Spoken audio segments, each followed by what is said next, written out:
Oggi giornata Dante Di qui all'Archivio di Stato per discutere e presentare le iniziative e il pensiero anche di Dante Alighieri anche a diverse scolaresche. Anche quest'anno l'Archivio di Stato di Agrigento celebra il Dante Di con una manifestazione svolta congiuntamente alla Società Dante Alighieri Comitato di Agrigento. Il tema di quest'anno è la scuola popolare, un tema che è stato scelto per valorizzare quello che è stato il ruolo della Società Dante Alighieri, sempre a servizio e a supporto dell'istruzione e della formazione. Sarà un momento importante di riflessione sull'orizzonte pedagogico dell'Italia repubblicana e anche un momento di condivisione con le classi che hanno svolto attività quest'anno fruendo dei nostri servizi educativi. Siamo lieti di poter ancora una volta collaborare con la società Dante Alighieri e con la dottoressa Enza Ierna, proprio perché si riconosce nella società Dante Alighieri veramente un sostegno costante e presente al mondo della cultura. Oggi giornata Dante Di qui presso l'Archivio di Stato, alla presenza anche di qualificati esperti e anche delle scolaresche. Sì, oggi il 25 marzo è stata è la giornata del Dante Di istituita nel 2020. Il 25 marzo proprio perché viene individuato come inizio del percorso di Dante, nella Divina Commedia.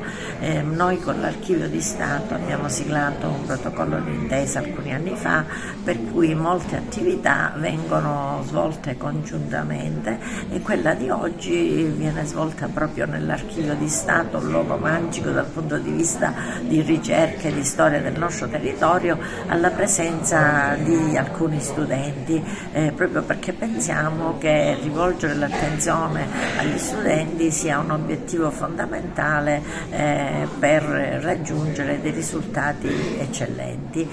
Oggi si parla delle scuole popolari proprio perché quando è nata la Repubblica, attraverso le scuole popolari si è riuscita a dare l'istruzione a una massa maggiore di persone rispetto a prima, quando era una scuola solo elitaria.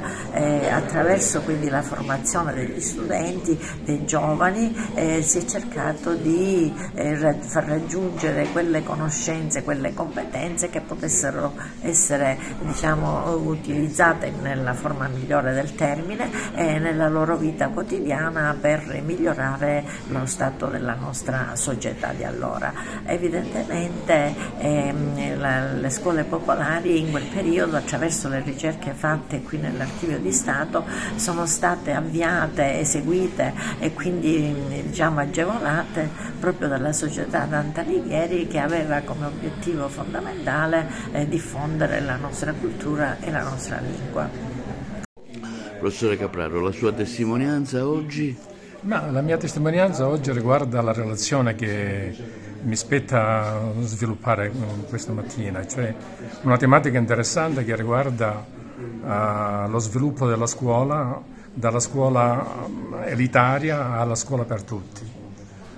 Un argomento molto interessante, che sarà molto interessante anche perché la maggior parte dell'uditorio è costituito da ragazzi dell'Istituto di Scienze Umane e quindi può anche innestarsi questa mia relazione nel loro curriculum formativo.